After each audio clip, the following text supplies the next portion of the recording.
నీకు ఎంత వచ్చని చెప్పరా? 2000. 2000 రేవంత్ రెడ్డి వచ్చి 4000 ఏడు 4000 2000 కూడా సరిగా పడతాయి. ఓ నెల వేసినట్టు ఓ నెల ఊకున్నట్టు.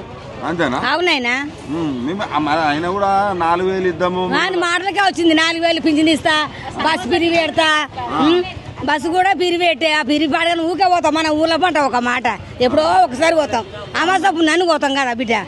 ఏం పని పెట్టిన బస్సు పిరిగా లేక లేక ఎవడున్నాడు ఇప్పుడు? యాక్చువల్లీ ఆయన మిమ్మల్ని కోటీశ్వరాలు చేద్దాం అనుకుంటాను, కానీ ఆయన ఎక్కడ పోయినా నన్ను దొంగ లెక్క చూసినట్టు ఎంతగానో అప్పు చేసి మళ్ళీ బయట పడతాడు చూడు. మళ్ళీ అంతా నెత్తి మీన కేసీఆర్ నెత్తినే ఇస్తాడు చూడు. నువ్వు నా మాట గ్యారంటీ. కేసీఆర్ నెత్తినే పెడతాడు సద్దుముల్లే. కేసీఆర్ ఉన్నప్పుడు ఎట్లుండే, ఇప్పుడు ఎట్లుంది? కేసీఆర్ ఉన్నప్పుడే మంచిగా ఉంది. ఎందుకు అప్పుడు ఎందుకు మంచిగా ఉంది, ఇప్పుడు ఎందుకు మంచి లేదు? దేనికై మంచితనం చేసిండు ఆయన తెలుసా? ఇల్లు ఇస్తారట. ఏమో ఇల్లు ఇచ్చినానికి ఇస్తాడు, ఈయనకి ఇస్తలేడు. అది కూడా అదృష్టమే బిడ్డ నిజంగా. నాన్న గ్యాస్ 500 వస్తుందా? గ్యాస్ 500 ఓయమ్మో గ్యాస్ 500 అట. 1,050 ఏమో 1,050 40 500కి ఎవ్వరు ఇవ్వలేదు ఇంతవరకు అయితే. అవునైనా అబద్ధం ఆడతా నువ్వేమన్నా నీకేమన్నా ఇస్తామా? ఏం చేసిండు ఆయన? పాతదే నడుతుంది. ఏం చేసిండు ఆయన చెప్పు నువ్వే. ఒక బస్సులే బిరి పెడితే అయిపోయింది. ఇక బస్సులో పంట తిరిగితే పొక్కకి ఎవడు పెడతాడు మనకు?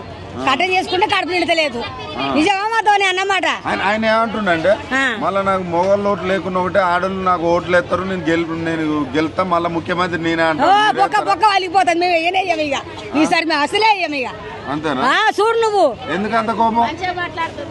అవు మళ్ళా ఎందుకంత కోపం నీకు?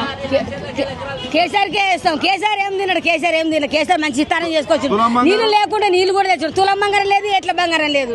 కేసీఆర్ అప్పుడు లగ్గమ్మ పెండి అయితే కూడా అది ఇచ్చిండు తెలుసా? కళ్యాణ లక్ష్మి ఇచ్చిండు. ఇప్పుడు ఏవాడి ఏమి ఇస్తాడు? బంక ఏమి ఇస్తలేదు. నీ తులం పాడువాడు తులంకి ఏం, కానీ బాడెత్తు బంగారం కూడా లేదు.